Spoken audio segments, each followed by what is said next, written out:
Hi everyone, welcome back to my channel. My name is Anna Maria and this is part 2 of the video, the things I've learned in 10 years of my life since I turned 18. I know I look much younger, but yeah, I am 28 right now. This is the second part, and in part 1 I spoke about 5 things which I wish I knew when I was 18, and now I'm gonna continue with 5 more things because I think they're so important and I wish I knew them when I was 18 or even when I was younger, because they're so important and they're so worth our attention and our time. Even if I didn't know those things when I was younger, I make sure that I focus my attention, my time, my energy to those things right now because I still have plenty of years to live, hopefully. The first thing from today's video, or the 5th thing in total, is the importance of financial education. Financial education is one of the most important things because we need money to survive. We need money to be free. Yes, because you can tell me that, oh, money doesn't bring happiness and blah, blah, blah, blah, blah, blah, blah.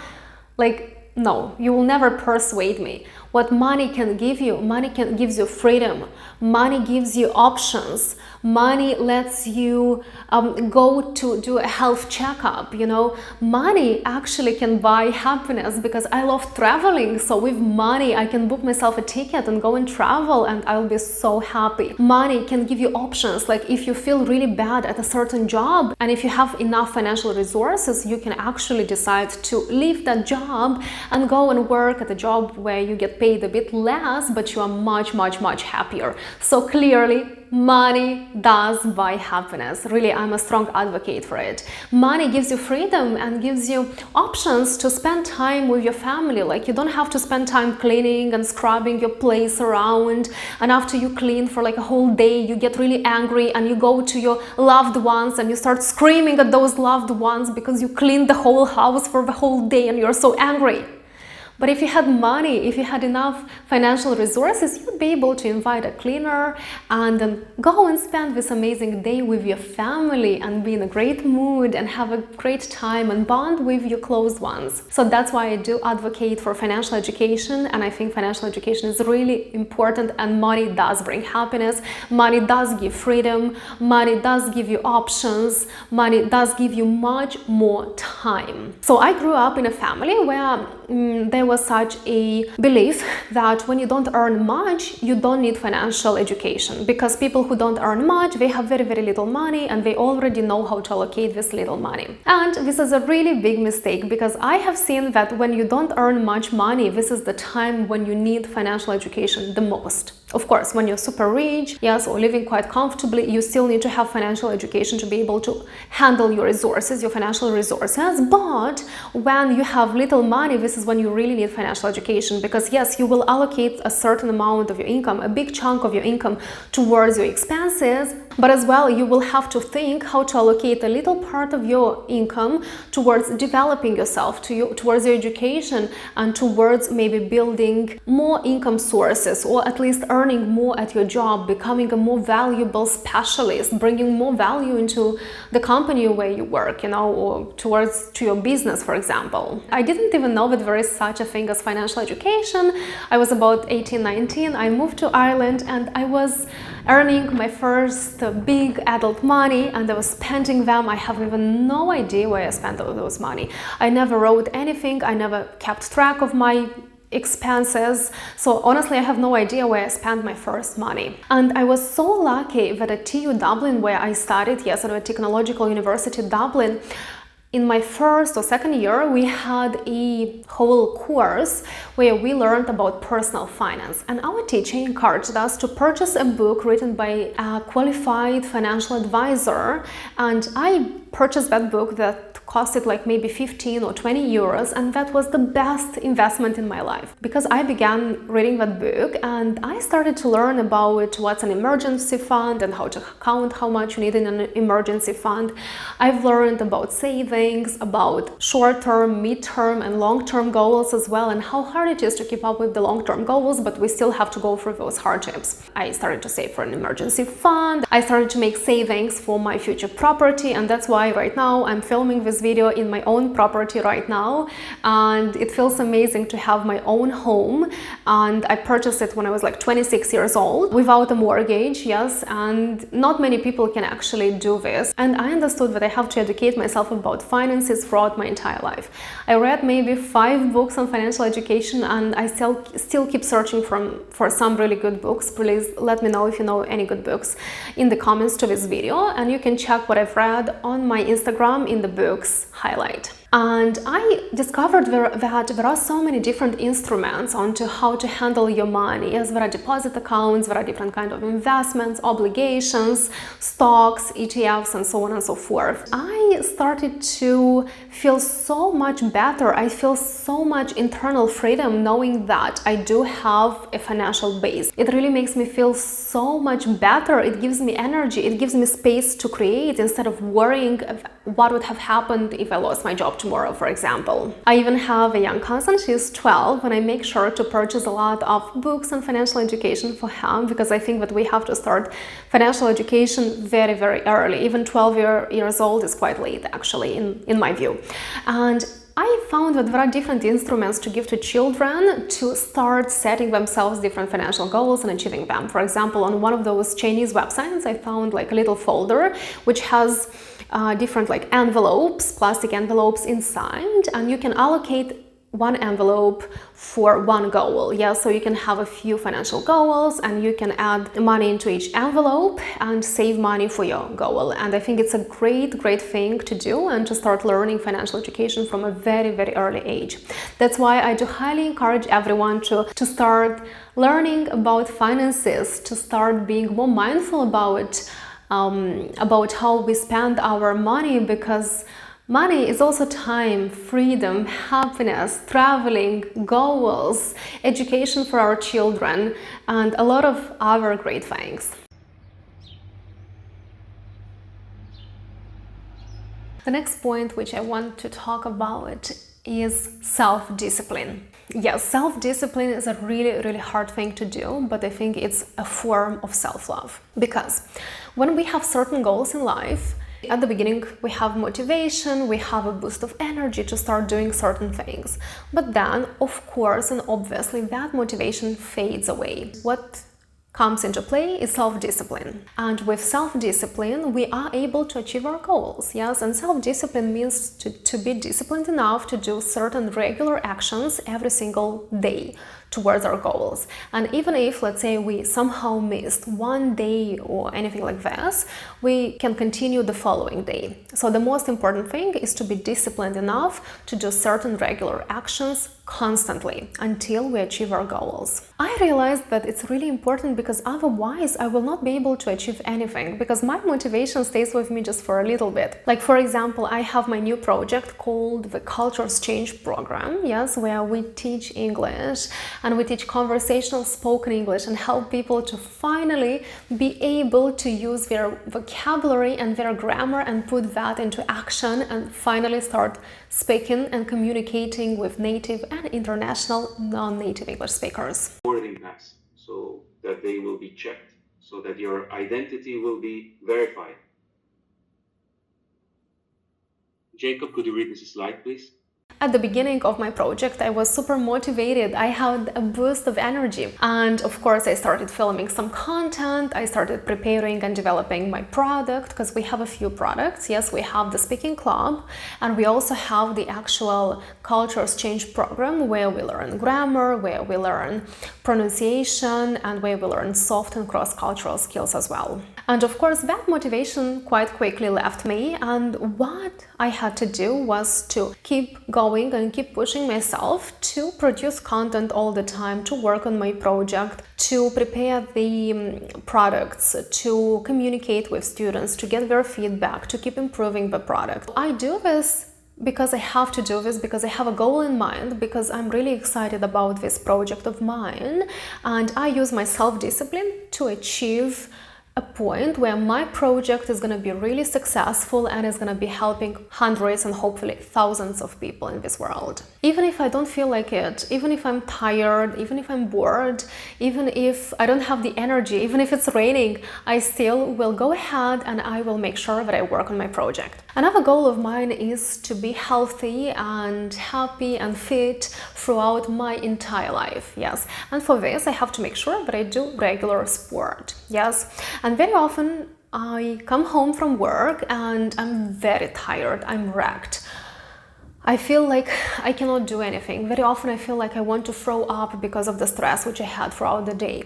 Yes, but I still push myself to go to my dance classes or my stretching or pole classes because I know that this is very good for my health and I'll achieve my goal of being healthy and happy and fit physically. And I had friends who told me, do you know, Anna, unlike you, I love myself. If I don't feel like doing it, I will not do it because I love myself, because I care about myself and I'm too tired, I don't feel like going somewhere, so I will not go because I love myself.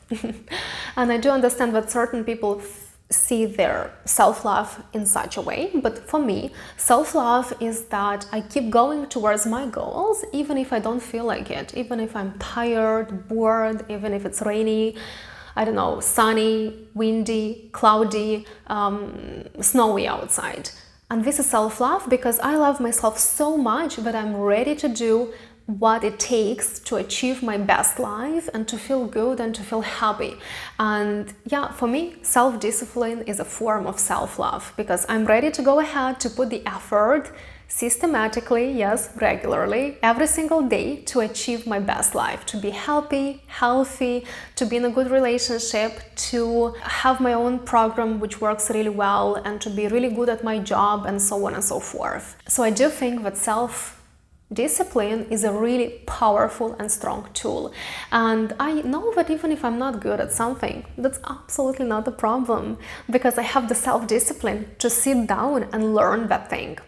I moved into fintech industry, yes, and it was very difficult for me. I was really stressed out, I was feeling really stupid and I was feeling really bad because I don't know certain things about fintech. But I had this soft skill, which is self-discipline, and this soft skill helped me to go ahead to learn certain products, to learn what's the fintech field, and now I'm really happy that I know what's fintech, I can work in fintech, I'm feeling quite comfortable, I can even suggest certain things to certain people as well, because I had the self-discipline and the power to push myself, go ahead and learn and do the necessary things, even if I didn't want to do that. So self-discipline is a really powerful tool and in my view is a form of self-love.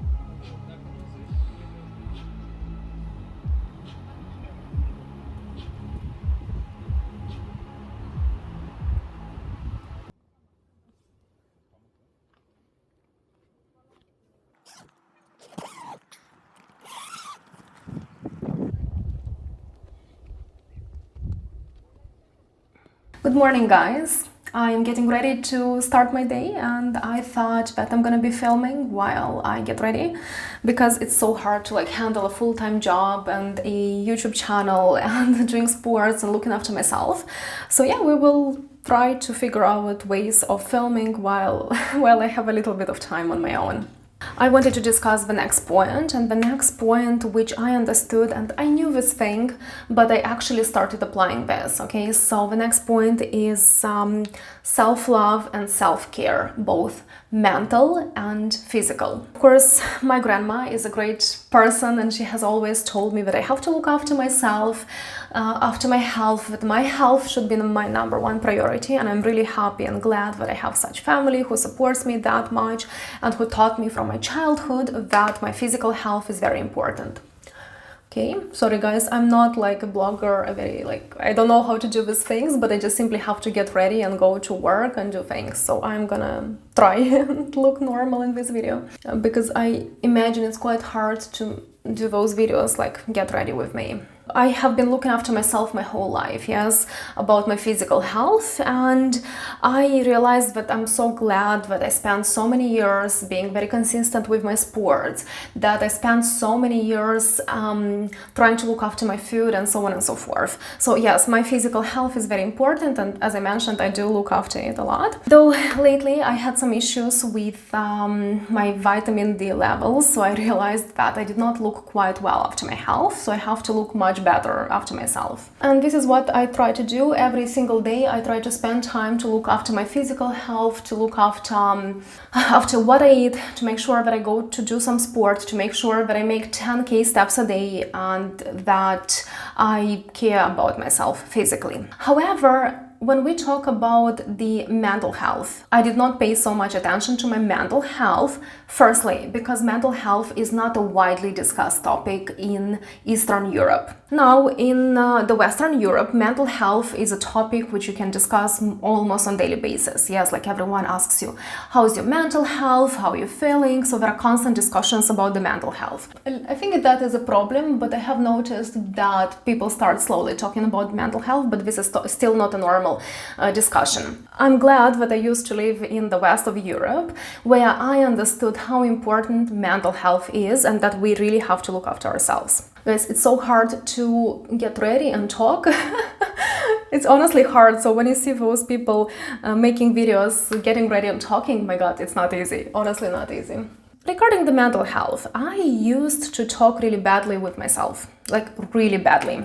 When I grew up, it was really normal to scream at each other. It was really normal to call each other really bad things and really bad names. So that was my norm. And I thought that it's okay that you call like your family member like something bad, because this is what I was called as well. I can say that I did not grow in the healthiest mental space, which is fine, it's okay. I accept that this is what happened, and I try to make some changes in my adult life. Yes, and I also even started talking to myself in a really bad way. I used to tell myself that, oh, I'm so stupid, how could I have done this? And I would push myself and tell myself that I'm such a bad person, and I would really put myself down. When I think about it, I realize how bad this is, and I did not support myself. I used to call myself really bad names. I used to say that I'm so stupid, and I had some really bad emotions inside. Then I realized that this is not an okay thing, it's not normal that I'm not feeling well because of that, and I have to make some changes. I told myself that I have to start talking to myself with care and with love, and I slowly, gradually, and very, very slowly started supporting myself. If something bad happens, I tell myself that, look, it's okay. It's not that I'm a stupid person or anything like that. Maybe I did not proceed or act really correctly in a certain situation. It's fine, let's take our learnings and move on. I mentally hug myself. I mentally give myself a lot of love and support nowadays. And if something bad happens, I never call myself bad names. I tell myself that, my girl, that's okay. I hug myself mentally. I tell myself that everything is gonna be okay, that I'll be able to move on, that I'll be able to slowly recover the situation, and this has tremendously changed the way I feel mentally, because I've been supporting myself, and I feel so much better mentally, honestly. And I do highly recommend everyone to start talking to themselves nicely, because it makes a world of a change, guys. Also, because I started talking to myself nicely, and I have noticed some comments under my YouTube videos where people tell me that, oh my God, you are so egoistic, you are so narcissistic. And I'm like, my God, my psychologists who give me diagnoses online, And what I want to say is that yes, I'm trying to be a bit more egoistic. I'm trying to be a bit more narcissistic. It's an amazing thing to have a little bit of narcissism, you know, because a person who has a little bit of narcissism looks nice, loves themselves. So this is what I'm trying to implement in my life. Since I started talking to myself nicely, even like some hate comments, I don't take them personally, you know. I have changed completely, like the way I perceive this world, you know, because I perceive myself with support, with love. I started treating other people as well with support, you know. Like for example, when I'm in like some public transport or somewhere and I see a person being very angry, being quite rude, I used to scream at them, I used to be very bad with them, but nowadays I'm like, look, maybe that person has something going on in their lives. Maybe something is not really good for them. Let me be supportive with them and let me not reply rudely to them, you know, let me be kind to them. And I think this is what people need, to be kind to them when they are feeling bad and low. And this is what I needed, to be kind to myself when I felt bad and low. I started to be kind and lovely to myself, and this made a change to the way I perceive myself and the people around me.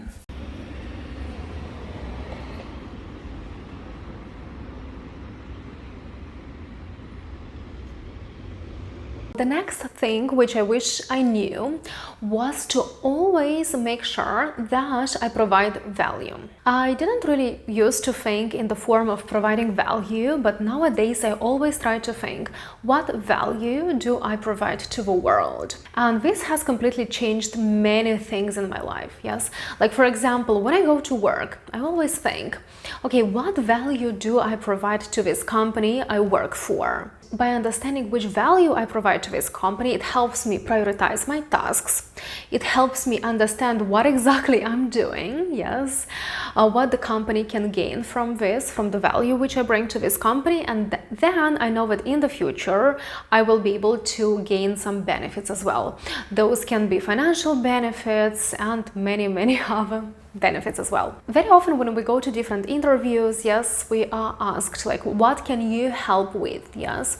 So then the question, what value I can bring to a company, will always make the interviewer and the hiring manager give me favor. Also, as I have the Cultures Change program, I have been hiring teachers and I had interviews with them, you know.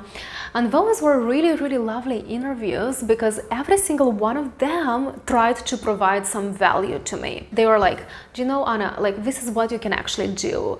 Like people don't really understand how to swear in English, yes? So what you can do, you can actually do a swearing class at the Cultures Change program. And I was like, that's a great idea. So that was a great value which that teacher provided to me, and I ended up choosing that teacher, native English speaker based in the UK, to teach at my Cultures Change program. Then, as I do have the Cultures Change program, I always think in terms of what value does the Cultures Change program bring to people. And then it's completely easy for me to market my program, yes. It's easy for me to explain what I'm selling because I understand that people who are purchasing my program, our courses, will be able to get value in their lives. So that's why I started thinking in terms of what value can I bring to a company, to people, to clients, even to my friends. For example, we can discuss a topic, and if I'm successful in a topic, or maybe I did something which worked really well for me, I'll always be very open and share this with my friends.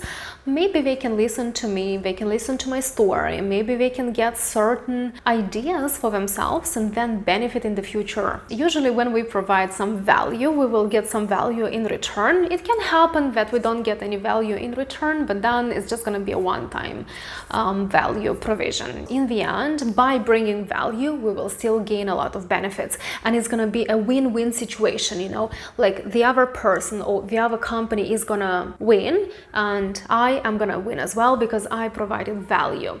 So that company will win by gaining something for themselves, and I will win because I helped this company to gain something which they wanted, and of course they'll give me something in return.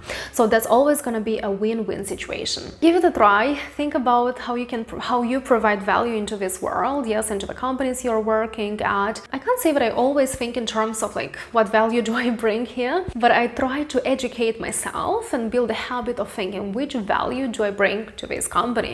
Which value do I bring to these clients? What can I help them with? How can they benefit? What can they gain? First of all, the most important thing is for somebody else, for the company, for the clients to gain something, to win something, and then I will be able to win myself as well.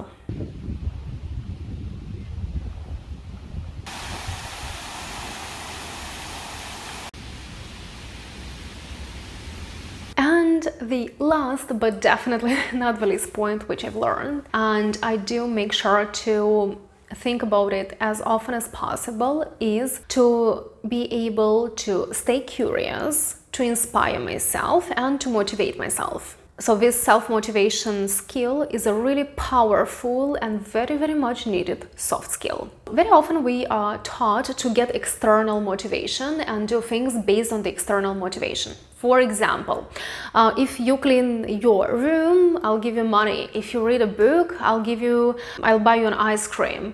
If you work well, I'll give you a salary raise. Yes. So this is external motivation. And the problem with external motivation is that it lasts for a very, very short period of time, maybe a few months. Yes. Like think about the fact that you want to get higher salary, yes, and you find a different job, you put a lot of effort to get a different job where you actually earn a higher salary, which is an external motivator, yes, and you go to that new company and you earn that higher salary and then you get used to it in about, I don't know, 4, 5, 6, 7 months. And then this higher salary is just a usual thing for you and it doesn't motivate you anymore. Yes, so this is the external motivation. It's really important to have this ability to find internal motivation.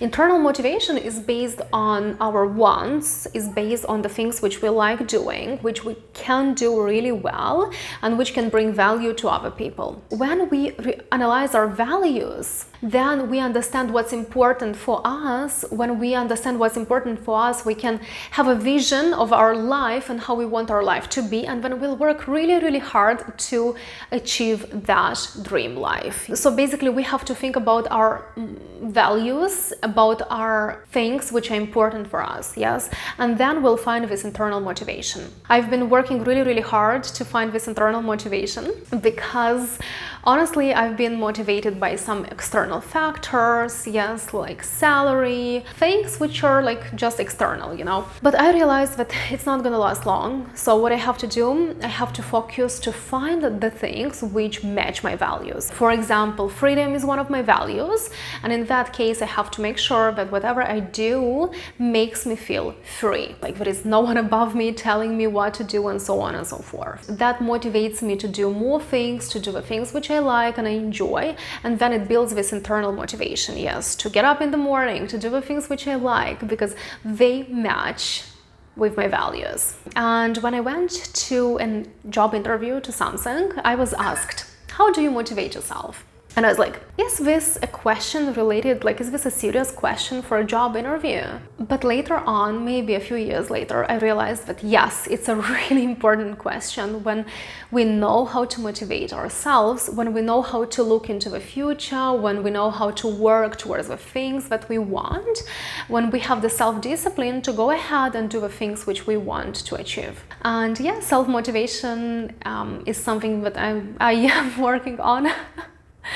I'm working on to becoming more positive because it helps me stay motivated and more positive and believe that everything is gonna be okay and be more optimistic. Like even my grandma, who is 70 years old, is sometimes more optimistic than me, guys. Okay, I still am on a journey to find my self-motivation. I do manage to find it, but I do have to work a lot on that, and I think it's a really important thing which I wish I knew much earlier. Anyways, everything comes with experience, guys. I want to thank you very much for watching this series of videos, like the first and the second part. Videos related to the things which I wish I knew when I was 18. Yeah, they're quite interesting. I feel more confident, I feel better, I feel like I'm more powerful, I'm stronger, and I can achieve the things which I want because I experienced a lot, and I do know that I'm due to experience a lot more other things. And yeah, thank you very much. If you guys wish you knew certain things when you were younger, please let us know in the comments. It's very interesting to read about other people's experiences. For some reason, these videos don't get that many views, but I find them really important. I really like watching them and understanding and looking at different things from different perspectives, because sometimes there are things which I didn't even consider as topics to look at, you know, but now I understand that maybe sometimes I should look at other people's experiences and maybe get something from that. Cool. Thanks a million for watching, guys.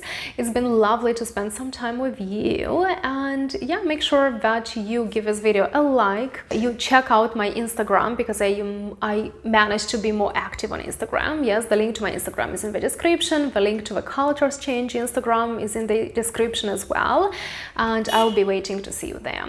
And yeah, we'll talk to you very, very soon.